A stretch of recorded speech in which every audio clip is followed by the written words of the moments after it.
Media మిత్రులందరికీ నమస్కారం తెలియజేసుకుంటున్నాం. అలాగే భారతీయ జనతా పార్టీ నాయకులకు, కార్యకర్తలకు, ప్రతి ఒక్కరికి ఈ సమస్యల మీద వచ్చిన వాళ్ళందరికీ నమస్కారాలు తెలియజేసుకుంటూ, ఈ రాష్ట్రంలో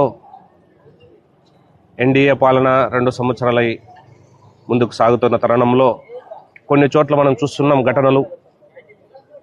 కాకినాడ జిల్లాలో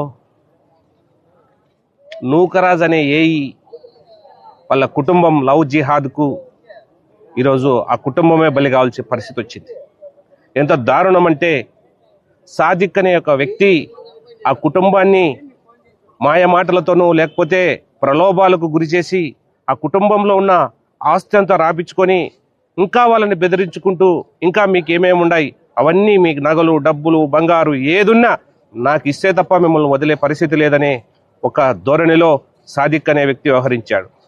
ఆ ఒత్తిడి తట్టుకోలేక వాళ్ళ భర్తను చంపాడు గతంలోనే. మరి వాళ్ళ కుటుంబం అంతా మొత్తం పిల్లలతో సహా కాలువలో పడి ఆత్మహత్య చేసుకోవడం జరిగినది. ఎంత దారుణమైన విషయాలంటే ఇవన్నీ. ఒక చిన్న పిల్లవాడు 10 సంవత్సరాల అబ్బాయి ఈత వచ్చి ఆ కాలువలో నుంచి బయటపడ్డాడు. మిగతా వాళ్ళంతా ఫ్యామిలీ మొత్తం నూకరాజు ఫ్యామిలీ, ఏఈ, ఆయన ఇరిగేషన్ డిపార్ట్మెంటు, ఏఈ ఫ్యామిలీ అంతా మొత్తము ఆ రోజు చనిపోవడం జరిగినది. ఒక వ్యక్తికి కారణమైన ఒక వ్యక్తి, అతన్ని కఠినంగా శిక్షించాలా. అతన్ని తప్పకోకుండా ఈ కోర్టులు ఏదైతే ఫాస్ట్ ట్రాక్ కోర్టు పెట్టి వాళ్ళని శిక్షించకపోతే మాత్రము ఇలాంటి లవ్ జిహాదులు పెరిగిపోతూనే ఉంటాయి. అమాయకులైన హిందూ బంధువులారా, హిందూ మహిళలారా, ఈ లవ్ జిహాద్కు ఎక్కడే కానీ మీరు ప్రలోభాలకు లొంగకండి. మీ జీవితాన్ని అన్యాయం చేసుకోవద్దండి. మేము మీడియా ముఖంగా ఎందుకు చెప్తున్నామంటే, ఎక్కడ చూసినా లవ్ జిహాదులో ప్రాణాలు పోగొట్టుకోవడము, ఆత్మహత్యలు చేసుకోవడము, కుటుంబాలు ఇప్పుడు దారుణంగా రోడ్డును పడడము అలవాటు అయిపోయింది. ఈ దుర్మార్గులు చేస్తున్న చర్యలకు హిందూ అమ్మాయిలు ఈరోజు బలి కావాల్సిన పరిస్థితికి వచ్చింది. ఎందుకంటే మాయమాటలతో మభ్యపెట్టి, మాయమాటలతో లోబర్చుకొని, మాయమాటలతో వాళ్ళ పెళ్లిళ్ళు చేసుకొని ఇంటికి తీసుకుపోయినాక మనకు తల్లిదండ్రులకు చూపిరు, మనకు చూపించరు.